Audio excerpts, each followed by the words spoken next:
Hey, thanks for coming back. This is Jen Nelson. I am the Child and Family Specialist as part of the Crisis Counseling Program for Mental Health Partners.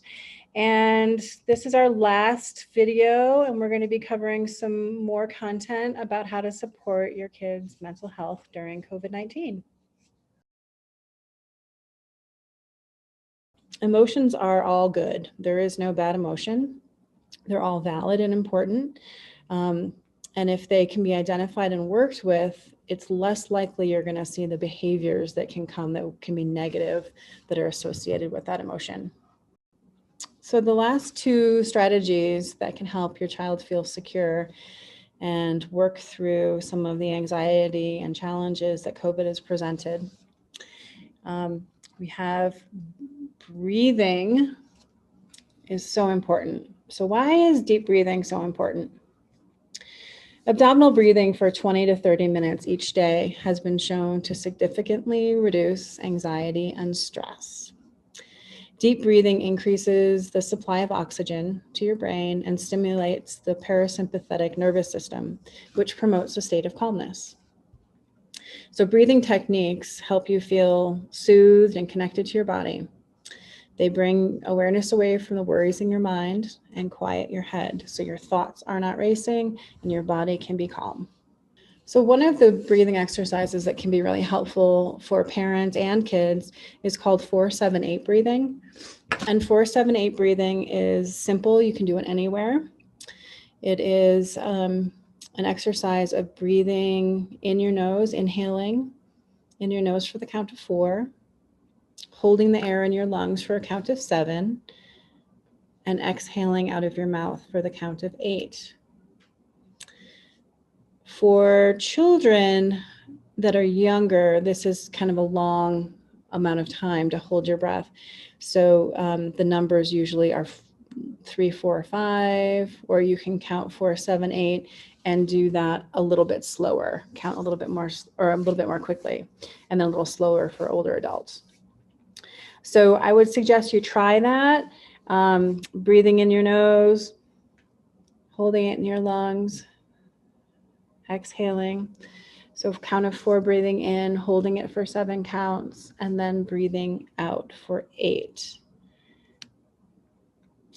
And if you try this yourself, you will see that it really does help calm your body and bring you into the present moment. So if you're starting to feel agitated, you've had a stressful day, do that before you come into the house, and it will really help you feel a little bit more calm and be able to manage your own emotions.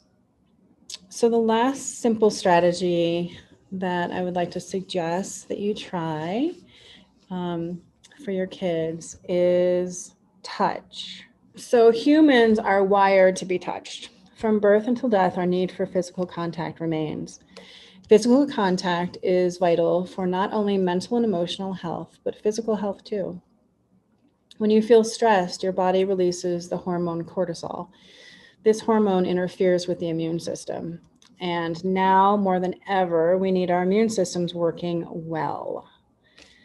Touch reduces stress, allowing the immune system to work the way that it should. The act of touch can also calm certain bodily functions, such as heart rate and blood pressure.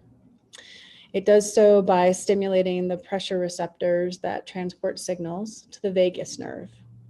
This nerve, the vagus nerve, connects the brain to the rest of the body. It uses the signals to slow the pace of the nervous system.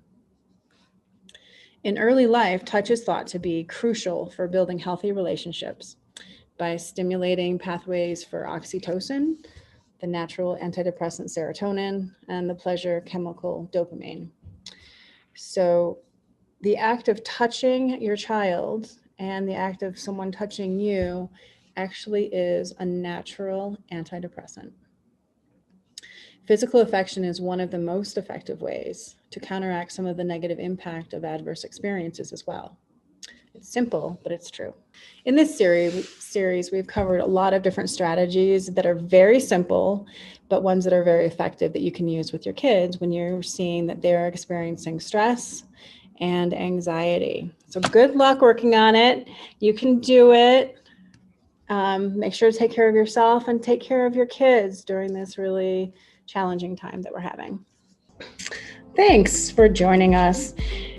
Please make sure to check out our other social media for MHP in the description. You can leave a comment on this video and we'll address your ideas and questions in our Community Connections live stream on Facebook at the end of the month. You can also check out more descriptions and get more information. And thank you for joining me for this series. This concludes our Supporting Child's Mental Health, and I hope you can use these strategies and be able to move forward with your kiddos in a calm, anxiety-free kind of way. Take care.